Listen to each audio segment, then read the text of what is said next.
अस्सलामुअलैकुम दोस्तों, दरख्तों ने हमें बहुत कुछ दिया है, जैसे फल, सब्जी, लकड़ी से बहुत सी ज़रूरत के सामान हम बनाते हैं।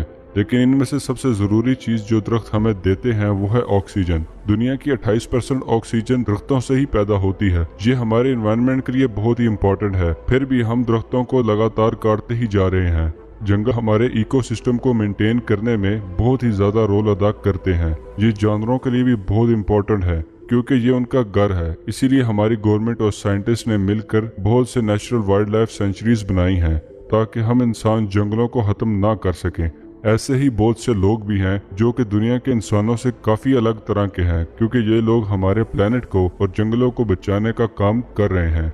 आइए जानते हैं ऐसे ही कुछ लोगों के बारे में जिनसे हर इंसान को इंस्पिरेशन लेनी चाहिए और हमारे प्लेनेट को बचाना चाहिए, ना कि खत्म करना। नंबर 1, चाइना के सुपर हीरो। हमारी बचपन की यादें हमारे लिए बहुत ही प्यारी होती हैं। ऐसे ही टाबो वाटर उनकी वाइफ के साथ था। जिस इलाके में वो रहते थे वो काफी खूबसूरत और हरा भरा था। वो जहाँ रहते थे वो जगह तो काफी खूबसूरत थी। वहाँ मुख्तलिफ किस्म के एनिमल्स भी रहते थे और अक्सर बारिश भी हुआ करती थी। सब कुछ अच्छा चल रहा था, लेकिन इंसानी गलतियों ने सब कुछ बदल कर रख दिया और ऐसे ही सैंड स्टॉर्म आने लगे, जिससे वो खूबसूरत एरिया बहुत ही डरावना बन गया। आहिस्ता आहिस्ता पास के बहुत ही करीब रेगिस्तान ने इस एरिया की हरियाली को निगल लिया और इसे भी रेगिस्तान बना डाला, क्योंकि हमारे रेगिस्तान काफी तेजी से बढ़ते जा रहे हैं। सबसे बड़ी वजह लोगों की गलतियां ही हैं। ये रेगिस्तान किसी एक के लिए तो नहीं बना था, ये तो सब के लिए ही थे। लेकिन इससे निपटने की ठानी एक हस्बैंड और वाइफ ने, जो अब काफी बूढ़े हो चुके हैं। इन्होंने इस रेगिस्तान को खत्म करने का इरादा किया, जो कि नामुमकिन है। लेकिन इन्होंने इस रेगिस्तान में दरख्त लगाने शुरू किए। चूँकि रेगिस्तान में दरख्तों को लगाना और बचाना काफी मुश्किल काम होता है, इसलिए इन्होंने रेगिस्तान के तनाव माहौल से निपटने के लिए एक ऐसे ही सख्त दरख्त लगाने शुरू कर दिए, जिनका नाम है सेक्शल। ये झाड़ी की तरह नजर आने वाले दरख्त काफी बड़े होते हैं और रेगिस्तान में आसानी से बच भी जाते हैं। ये दरख्त रेगिस्तान में ही लगाने के लिए बने हैं। इनको साल में एक ही दफा पानी की जरूरत होती है। इससे रेगिस्तान में रहने वाला हर इंसान फायदा उठा सकता है। तो जनवरी 2012 में टैबो वाटर अपनी सरकारी नौकरी से रिटायर हो गए। इन्होंने अपनी वाइफ के साथ दरख्त लगाना शुरू कर दिए। इन्होंने तकरीबन 20,000 दरख्त लगा डाले। इन्होंने इतने दरख्त लगाए जो कि 139 फुटबॉल के मैदानों को भर सकते हैं। ये काफी मुश्किल काम है, क्योंकि दरख्तों को सहरा में शुरू में सरवाइव करना काफी मुश्किल है। इन्होंने जितने भी पौधे लगाए उनमें से बहुत से पौधे दरख्त बनने से पहले ही खत्म हो गए, लेकिन इनके लगाए हुए 90% पौधे बच गए और वो भी दरख्त बन चुके हैं। उनका जंगल अब काफी बड़ा हो चुका है। ये दोनों हस्बैंड एंड वाइफ रोज बाइक से 28 किलोमीटर का सफर करते हैं और जंगल तक जाते हैं। अपने दरख्तों को चेक करते हैं। जो पौधा सूख रहा होता है उसको ठीक करते हैं ताकि वो दरख्त बन सके। वैसे तो ये सेक्शन नाम के दरख्त साल में एक ही बार पानी लेने से सरवाइव कर जाते हैं, पर ये लोग इन सब दरख्तों को साल में 3 बार पानी देते हैं ताकि ये दरख्त काफी अच्छे दरख्त बन सके। 50,000 दरख्तों को पानी देना कोई आसान काम नहीं है, वो भी सहरा में। सहरा में तो खुद इंसान के पीने के लिए पानी तलाश करना काफी मुश्किल होता है, वो भी 50,000 दरख्तों को पानी देना सहरा में, वो भी फ्री में, क्योंकि ये लोगों का काम तो नहीं। अगर टाबो वाटर ये सोच लेते कि मैं क्या कर सकता हूँ कि ये सब इंसानों की ही गलती है, तो आज वो इतना बड़ा जंगल ना बना सकते और ना इतने फेमस होते। पानी को उठाकर इन दरख्तों तक ले जाना भी काफी मुश्किल काम होता है।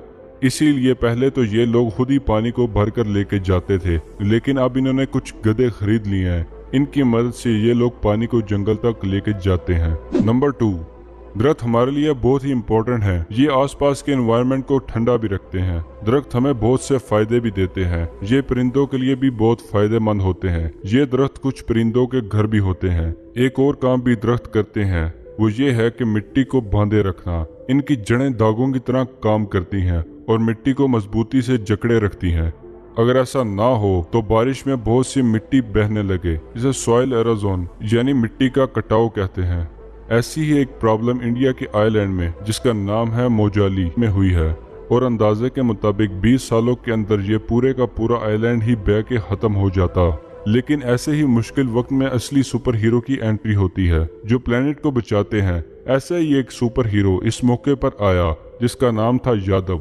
इसने अकेले ही इस आइलैंड को बचाने का इरादा किया। 1979 में जब यह बच्चा था तब इसने बहुत बार इस रिवर आइलैंड को बचाने की बात की, लेकिन लोगों ने और गवर्नमेंट ने इसकी बात को बच्चा समझकर अनसुना कर दिया। इसे पता था कि वो कैसे अपने आइलैंड को बचा सकता है, तो इस इंसान ने दरख्त लगाना शुरू कर दिए। हर दिन वो दरख्त जरूर लगाता था और ऐसा वो 40 सालों तक लगातार करता गया। उसने एक एक दरख्त को हर दिन लगाया। ये कोई आसान काम नहीं था, क्योंकि जिन दरख्तों को उसने लगाया था उसका उसे ध्यान भी रखना पड़ता था जब तक वो बड़े ना हो जाएं। आहिस्ता आहिस्ता उसने पूरा जंगल ही बना दिया।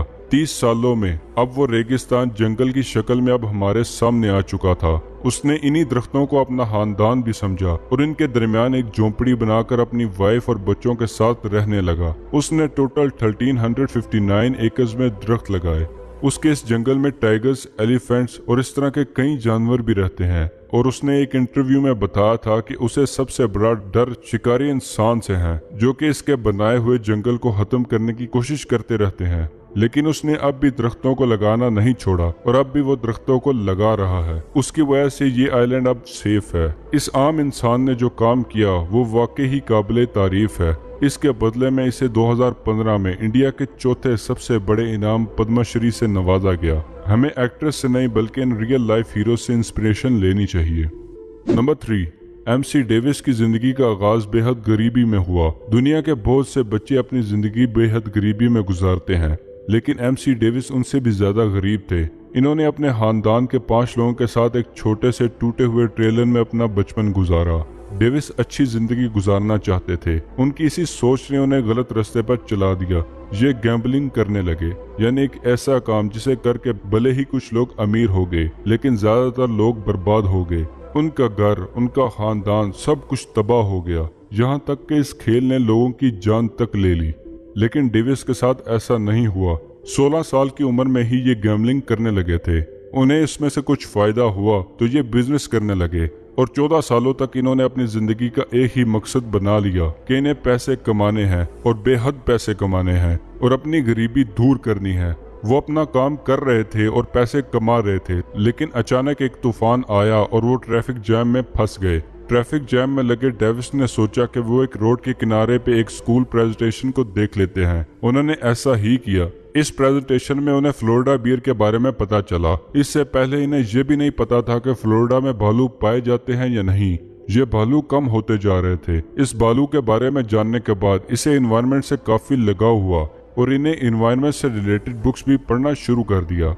और इस सब के बाद इनका जिंदगी का मकसद गलत तरीकों से पैसे कमाने से हट गया। अब ये अपनी पूरी जिंदगी नेचर के नाम कर चुके थे। इनका मकसद अब प्लेनेट को बचाना था। बहुत सालों तक इन्होंने बहुत से जमीन खरीदी जिनका कोई यूज नहीं था, वो बस नेचर के लिए थी। और अपनी जमीन के टुकड़ों को खरीद कर इस शख्स ने साउथ ईस्ट अमेरिका की सबसे बड़ी प्राइवेट वाइल्ड लाइफ सेंचुरी बना दी। इस शख्स ने अकेले ही हजारों एकड़ के इकोसिस्टम को ठीक करके रख दिया। इसने टोटल 5400 एकड़ के जंगल को बचाया।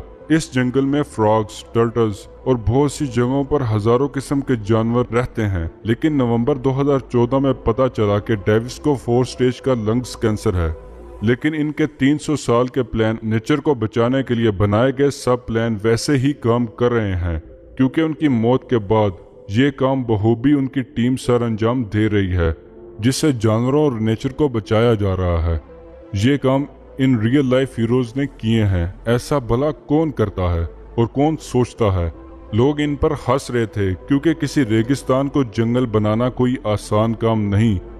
आप खुद जाकर अगर किसी रेगिस्तान में दरख्त लगाना शुरू कर दें कि वो जंगल बन जाए, तो आपके ऊपर भी लोग हंसेंगे। मैंने इन लोगों के बारे में इसलिए बताया कि हम लोग इनसे इंस्पिरेशन ले सकें और हम भी अपनी लाइफ में भले ही ऐसे जंगल ना बना सकें, लेकिन कुछ दरख्त तो लगा ही सकते हैं। इस वीडियो को ज़्यादा से ज़्यादा लोगों से शेयर करें ताकि वो भी इनसे इंस्पिरेशन ले सके।